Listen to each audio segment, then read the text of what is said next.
This is Filipina Ghost Cousins only on Keep TV.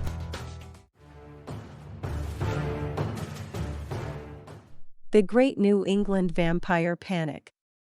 Okay, cousins, 200 years after the Salem witch trials ended, farmers in New England became convinced that their relatives were returning, as vampires, from the grave to feed on the living. A few years ago the story gained national attention, as in Griswold, Connecticut some children were playing near a hillside gravel pit stumbled upon a makeshift grave. One of them ran home to tell his mother. Local police thought it was the work of a man named Michael Ross, a convicted serial killer, and they taped off the area as a crime scene. It was discovered that the graves were, in fact, more than 100 years old. The Connecticut state archaeologist determined that gravel pit was actually a colonial-era farm cemetery. When the excavation crew raised a stone covering a red coffin, they noticed that the remains had been completely rearranged. The skeleton had been beheaded, skull and thigh bones rested atop the ribs and vertebrae. It looked like a skull and crossbones motif, a Jolly Roger. Analysis later revealed that the beheading, along with other injuries, including rib fractures, occurred roughly 5 years after death. Somebody had also smashed the coffin. All the other skeletons in the gravel hillside cemetery were relocated to another plot, except for this one, which became known as JB, a 50-ish-year-old male from the 1830s, because of the initials spelled out in brass tacks on his coffin lid. The skeletal remains were shipped to the National Museum of Health and Medicine in Washington, D.C., for further study. Finally, one colleague asked, "Ever heard of the Jewett City vampires?"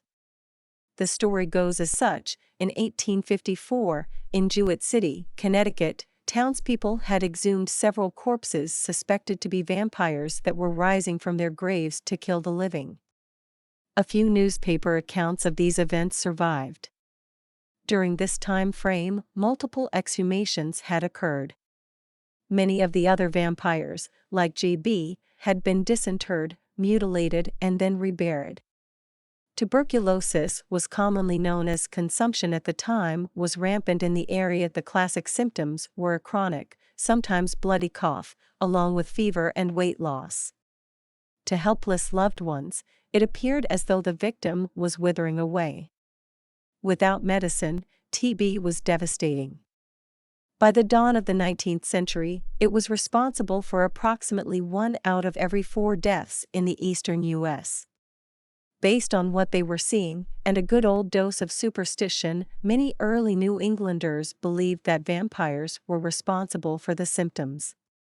One of the earliest known cases of New England vampirism to have a name attached to it was that of Rachel Harris, who died of tuberculosis in 1790.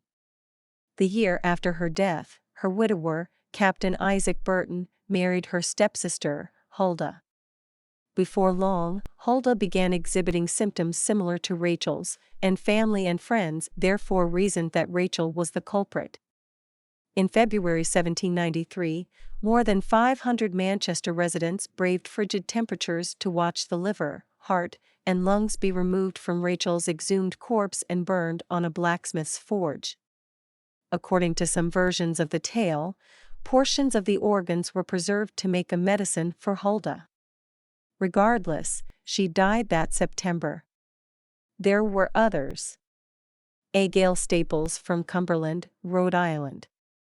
In February 1796, the Cumberland Town Council granted permission for Stephen Staples to exhume the body of his 23-year-old daughter, Abigail, who had died of TB or consumption.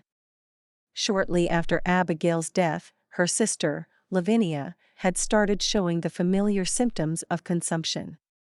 Lavinia told of dreams in which a shadowy figure sat heavily on her chest and drew out her breath. During one of those dreams, she reportedly called out Abigail's name. The town officials consented that Staples could try an experiment to save Lavinia's life, despite noting the decision was made against the better conscience of this council. The Spaulding family of Dummerston, Vermont. In his journal entry of September 26, 1859, Henry David Thoreau noted, "The savage in man is never quite eradicated.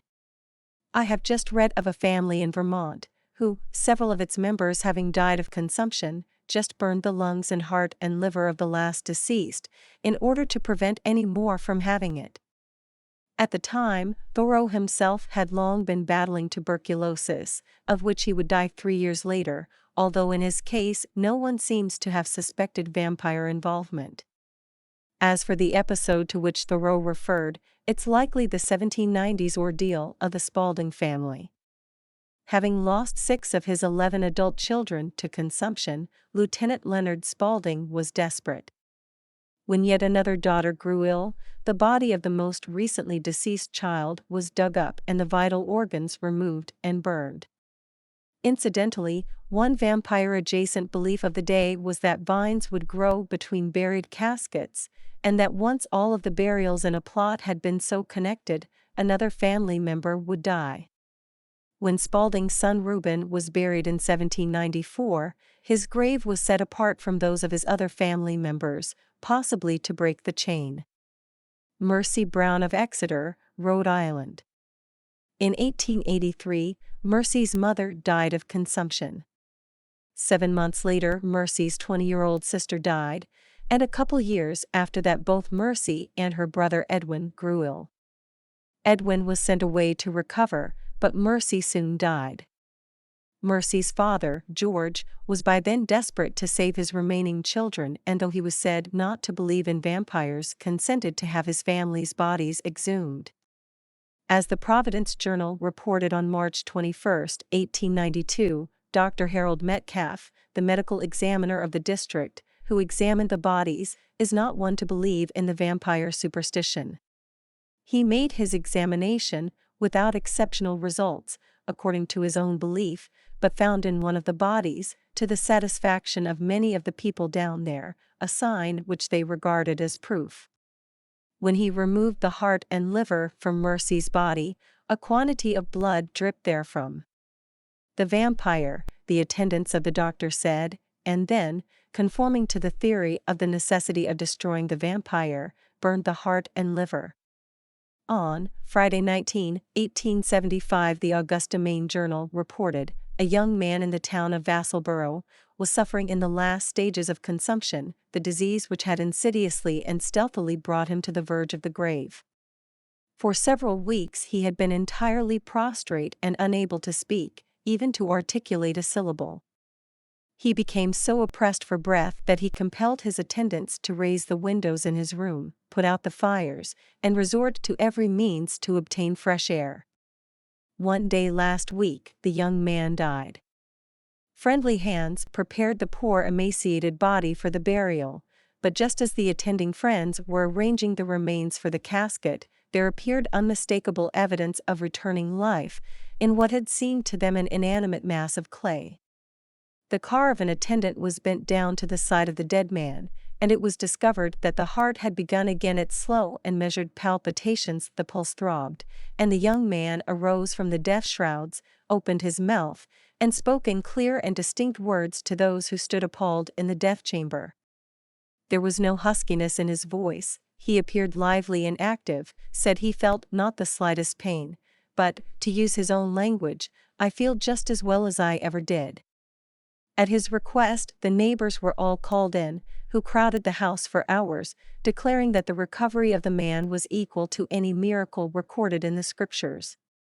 He told this startled assemblage of his friends and neighbors that, as he died, all things seemed dark, but only for an instant, his eyes suddenly opened to a new world, the real heaven which had been given him so much comfort in his last weeks of pain and sorrow.